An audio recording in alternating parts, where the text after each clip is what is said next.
আজকে এই পথসভায় আমাদের লালপুর বাগাতিপাড়ার গর্ব, লালপুর বাগাতিপাড়া গণমানুষের নেতা, গরিবের ডাক্তার ডক্টর ইয়াসির আসাদ রাজনকে আমরা রিসিপশন করতে এসেছি, সংবর্ধনা দিতে এসেছি। আপনারা দেখতে পাচ্ছেন ইতিমধ্যে লালপুর বাগাতিপাড়ার মানুষ, হাজার হাজার মোটরসাইকেল, হাজার হাজার মানুষ এখানে উপস্থিত হয়েছে। সকলের একই দাবি, সকলের প্রাণের দাবি, লালপুর বাগাতিপাড়ার কোনো ষড়যন্ত্র চলবে না, লালপুর বাগাতিপাড়ার মানুষ মেনে নেবে না। আগামী দিনে জাতীয় সংসদ নির্বাচনে ডক্টর ইয়াসির আসাদ রাজনকে লালপুর বাগাতিপাড়ার মানুষ আরএসএস মার্কা প্রতীক দেখতে চায়। এই সুবাদে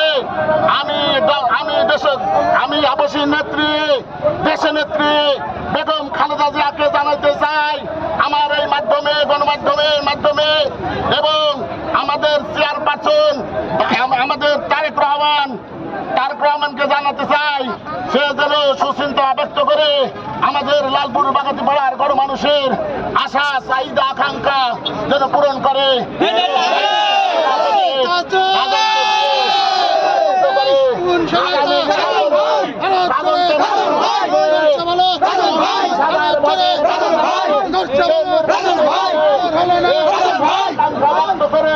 আমি আমার বক্তব্য শেষ করছি।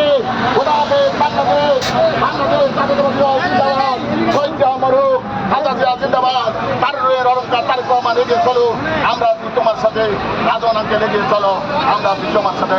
সকলকে ধন্যবাদ। আসসালামু আলাইকুম।